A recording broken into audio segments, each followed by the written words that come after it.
Hello dear students, आज हम देखने वाले हैं फ्यूचर इंडेफिनिट टेंसेस की इस सीरीज़ में आज का हमारा टॉपिक रहेगा future indefinite tense. Future word अपने आप में आपको सिग्नल दे रहा है ऐसा सेंटेंस जिसमें अभी वर्ब जो है वो होना है, अभी उसको कंप्लीट होना है। फ्यूचर आने वाले टाइम के बारे में आपको सिग्नल मिल रहा है फ्यूचर वर्ड से ही, ठीक है। जैसे प्रेजेंट इंडेफिनिट में आपने देखा था कि रूटीन थी, हैबिट थी, अभी होता है, आजकल होता है, ठीक है, हैबिचुअल रूप से होता है। पास्ट में देखा पास्ट एक्शन था। आपको हिंदी के वर्ड से भी जो है वो सिग्नल वर्ड पता लगते हैं, पढ़ा, गया, आया, लिखा, सुना। इसी तरह फ्यूचर में क्या है वो आज हम देखने वाले हैं। इस टेंस के हिंदी वाक्यों को पढ़कर पता चलता है कि किसी कार्य जो है कोई भी वो भविष्य में होगा, कोई भी कार्य भविष्य में होगा अभी कंप्लीट। इस टेंस के हिंदी के वाक्यों के अंत में गागेगी आदि शब्द आते हैं। एक्चुअली ये वीडियोस उन बच्चों के लिए ज़्यादा हेल्पफुल हैं जो इंग्लिश को एज सेकेंडरी लैंग्वेज सीख रहे हैं, सेकेंड लैंग्वेज सीख रहे हैं, ठीक है। जिनके पास, आपके पास अगर इस तरह का एनवायरनमेंट है कि घरों में फ्लुएंटली जो है वो और फ्रीक्वेंटली इंग्लिश बोली जाती है, तब आप शायद वैसे भी जो है वो इन चीज़ों को सीख जाते हैं। फंक्शनल वोकैबुलरी आपकी स्ट्रांग होती है, फंक्शनल ग्रामर आपका स्ट्रांग होता है। लेकिन जिन बच्चों के पास वो वाला एनवायरनमेंट नहीं है कि घर में सब इंग्लिश बोलते हैं, स्कूल में सब इंग्लिश बोलते हैं, उनको ट्रांसलेशन मेथड से ही इंग्लिश सीखनी पड़ती है और उसके लिए आपको आपकी फ़र्स्ट लैंग्वेज की हेल्प चाहिए, ठीक है। तो हिंदी में जो सेंटेंसेस इस तरह से आ रहे हैं, गागेगी उनके अंत में आ रहा है, वहाँ आपको फ्यूचर इंडेफिनिट टेंस के रूल्स के अनुसार ट्रांसलेशन करनी है। नेक्स्ट देखते हैं, एग्जाम्पल्स देखते हैं। मैं घर जाऊँगा, मैं घर जाऊँगा। गा, आज वो स्कूल नहीं जाएगी, लड़के मैदान में हॉकी खेलेंगे। मैं कल जाऊँगा, राम स्कूल जाएगा। अगर आप देखेंगे सबके एंड में आपके पास गागेगी ही आ रहा है, ठीक है। फ्यूचर बात है, सिंपल फ्यूचर। रूल्स पे चलते हैं। अफर्मेटिव सेंटेंसेस, सबसे पहले अफर्मेटिव सेंटेंसेस के लिए अभी एक चीज़ आप जो ध्यान से समझ लें कि जब भी आपको किसी सेंटेंस में गागेगी, हिंदी का जो सेंटेंस है उसमें मिल जाता है, आपको ट्रांसलेशन करने के लिए विल और शैल की ज़रूरत पड़ेगी ही पड़ेगी। सिग्नल वर्ड मैं बार बार यूज़ करता हूँ अपने वीडियोज़ में, अपनी क्लासेस में। फ्यूचर का सिग्नल वर्ड है विल ऑब्लिक शैल। विल या शैल जो है वो फ्यूचर का सिग्नल वर्ड है। Future indefinite, future continuous, future perfect continuous, जहाँ भी फ्यूचर आएगा वहाँ विल शैल का यूज़ है ही है, होगा ही होगा, ठीक है। और विल शैल की एक और ख़ासियत है, ये मॉडल वर्ब्स हैं, मोडाल्स जिनको बोलते हैं, ठीक है। तो मॉडल वर्ब्स के बाद हमेशा वर्ब की फर्स्ट फॉर्म आती है, हमेशा ही वर्ब की फर्स्ट फॉर्म आती है। दो चीज़ें आपको यहाँ सीखनी है, एक तो गागेगी मीन्स विल शैल, और विल शैल के बाद वर्ब की फर्स्ट फॉर्म। तो रूल क्या हो जाता है हमारा, subject plus will shell affirmative के लिए, plus V1 plus other words, okay. Now will और शैल में से कन्फ्यूज़न रहेगा।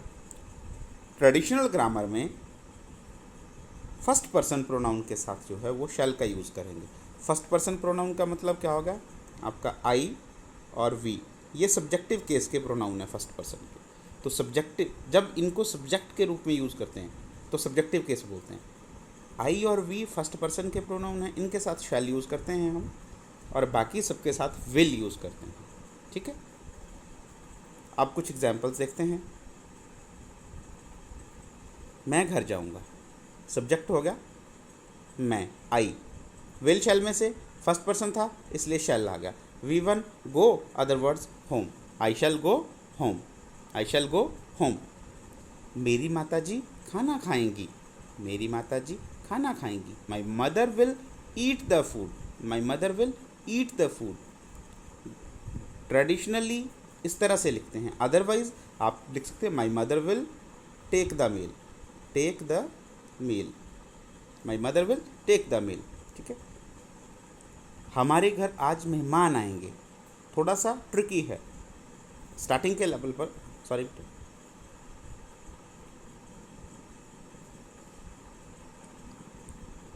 थोड़ा सा ट्रिकी है क्योंकि हमारे घर आज मेहमान आएंगे। अब हमारे वर्ड को आप सब्जेक्ट सोच सकते हो, लेकिन सब्जेक्ट क्या है? सब्जेक्ट मेहमान है। वर्ब को किसको कंप्लीट करना है? वर्ब क्या है? आना। आने की बात हो रही है, और आना किसने है? मेहमान ने आना है। तो आपका सब्जेक्ट जो है मेहमान होगा। द गेस्ट थर्ड पर्सन है, will come to our home today. The guest will come to our home today. लड़के मैदान में हॉकी खेलेंगे। सब्जेक्ट, रूल आपके पास है, रूल देखते रहे। लड़के मैदान में हॉकी खेलेंगे। द बॉयज़, अब विल शैल में से विल आ गया, थर्ड पर्सन था। वी फर्स्ट खेलेंगे।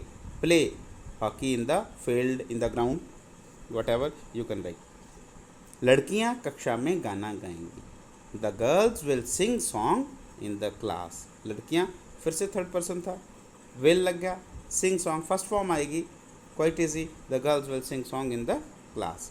रवि छत पर पतंग उड़ाएगा। Ravi will fly the kite on the roof. Ravi will fly the kite on the roof. This is affirmative sentences. Okay, this is the rule for affirmative sentences. Next move करते हैं negative sentences में। Quite easy, आपको पता है negative sentences not के साथ बनते हैं, नो के साथ नहीं बनते हैं। जो भी आपके मेन वर्ब के सेंटेंसेस हैं नॉट के साथ बनेंगे। और नॉट का मैंने आपको फॉर्मूला पहले बता रखा है। ये जो नॉट है ये हमेशा किसी न किसी हेल्पिंग वर्ब, ऑक्सिलरी वर्ब के साथ एक नॉट बनाता है। ठीक है, नॉट, दूसरे वाली नॉट, KNOT, गांठ बनाता है, अकेला नहीं चलता है ये। ठीक है, तो यहाँ तो इसके पास ऑलरेडी कोई है, विल शैल बैठे हैं, विल शैल के साथ ये अपनी नॉट बना लेगा, विल शैल के साथ नॉट यूज़ हो जाएगा। ठीक है, नॉट अकेला यूज़ नहीं होता है, अकेला इन द सेंस इंट्रोड्यूस अकेला हो रहा है, लेकिन आप इसकी प्लेसमेंट कहीं भी नहीं कर सकते कि मर्जी से प्लेसमेंट कर दी। जो नेगेटिव सेंटेंसेस होंगे उनमें ये जो ऑक्सिलरी वर्ब, हेल्पिंग वर्ब आपके पास है उसके साथ जाता है। जहाँ नहीं था प्रेजेंट इंडेफिनिट टेंस के, अगर आपको याद हो, वहाँ पर असर्टिव में कोई ऑक्सिलरी वर्ब नहीं था, कोई हेल्पिंग वर्ब नहीं था, तो नॉट ने डू या डज को साथ में ले आया था। पास्ट में ये डिड को साथ में ले आया था। ठीक है, यहाँ ऑलरेडी विल शैल हैं, इसलिए ये विल शैल के साथ अपनी नॉट गांठ बना लेते हैं। ओके, मैं घर जाऊँगा, आई शैल गो होम। मैं घर नहीं जाऊँगा, आई शैल नॉट गो होम। सिर्फ शैल और विल के साथ आपने सारी जगह नॉट इंट्रोड्यूस कर दिया। मेरी माता जी खाना नहीं बनाएंगी, my mother will not eat the food, खाएंगी, not eat the food. The guest will not come to our home today. The boys will not play hockey in the ground. ठीक है, आप इनको देखेंगे, असर्टिव और नेगेटिव में simple सा फ़र्क है, सिर्फ नॉट की इंट्रोडक्शन हो गई है, बाकी रूल आपका वही है। ठीक है, नेक्स्ट इंटरोगेटिव सेंटेंस।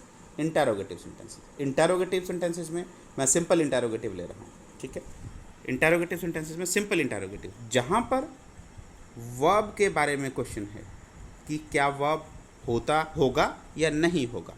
हमारे क्वेश्चन में वर्ब होगा, हम ये नहीं समझते कि वर्ब होगा या नहीं होगा। इस तरह का क्वेश्चन जो है उसमें सिंपल इंटरोगेटिव है। फॉर एग्जांपल, क्या मैं घर जाऊँगा? अभी आई एम नॉट श्योर, इसी बात पे श्योर नहीं हूँ कि मैं जाऊँगा या नहीं जाऊँगा। जो वर्ब है मेरा वो कंप्लीट होगा या नहीं होगा। ठीक है, तो रूल है विल शैल, जो हेल्पिंग वर्ब, ऑक्सिलरी वर्ब जो यूज़ हुए होते हैं, मॉडल वर्ब जो बीच में यूज़ होते हैं, वो स्टार्टिंग में आ जाते हैं। इंटरोगेटिव कभी भी सब्जेक्ट से शुरू नहीं होता। तो will shell plus subject plus V1 plus other words. Okay, क्या मैं घर जाऊँगा, विल शैल आपका स्टार्टिंग में आ जाएगा, बाकी लास्ट में sign of interrogation. Shall I go home? क्या मेरी माता जी खाना खाएंगी? My mother third person, will. क्या हमारे घर आज मेहमान आएंगे? द गेस्ट, फिर से वही will the guest, will the boys, will the girls, will Ravi fly the kite on the roof. Quite simple है। यहाँ तक आपको अफर्मेटिव का रूल अगर जो है वो लर्न हो जाता है, अंडरस्टैंड हो जाता है, आप नेगेटिव और इंटरोगेटिव ईजिली कर पाओगे। Last one, double interrogative.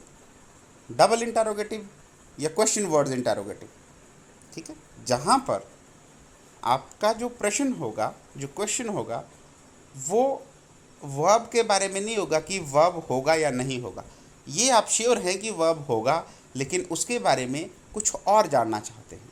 For example, मैं घर कब जाऊंगा। Question words I have already explain to you. Question words what, when, where, why, how, which, all these are question words. अगर इंटरोगेटिव इस तरह से है कि आपको ये पता है काम होगा, पर कब होगा, कैसे होगा, क्यों होगा, such kind of sentences are known as double interrogative sentences या question word sentences, question word इंटरोगेटिव्स।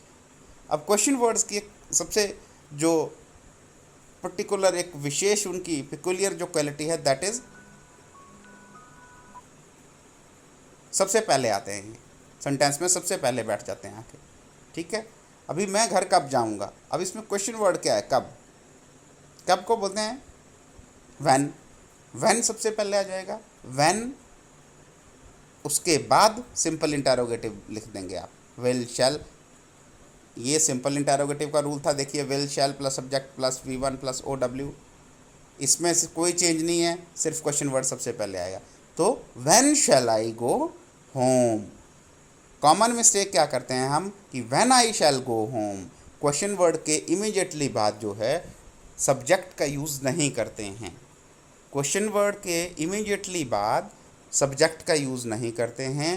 Question word के बाद यहाँ क्या आ गया, शैल या विल। मेरी माता जी खाना कब बनाएंगी, और फिर से when will my mother eat the food. हमारे घर आज मेहमान क्यों आएंगे, नो क्वेश्चन वर्ड इज क्यों। सो क्यों को क्या बोलते हैं, sorry, why. It is wrongly written here, why. Why will the guest come to our home today. Why will the guest come to our home today, ठीक है, हमारे घर आज मेहमान क्यों आएंगे। सो क्यों के लिए why, we will use why here. लड़के मैदान में कब खेलेंगे, again when will the boys will play hockey in the ground. लड़कियां कक्षा में गाना क्यों गाएंगी, वाई, फिर से वाई था। क्वेश्चन वर्ड जितने भी हैं ये सबसे पहले आ जाते हैं सेंटेंस में, ठीक है। And after that simple interrogative आपने लिख देना है, why will the girls sing song in the class. Ravi छत पर पतंग कैसे उड़ाएगा, कैसे के लिए होगा how will Ravi fly the kite on the roof. This is all about future indefinite tense. आप वीडियो देखें, पॉज करके देखें, बार बार देखें, सर जो भी एग्जाम्पल सेंटेंसेस यहाँ डाले हैं उनको स्टडी करें। ओके बेटा, बाय, थैंक्स फॉर वॉचिंग।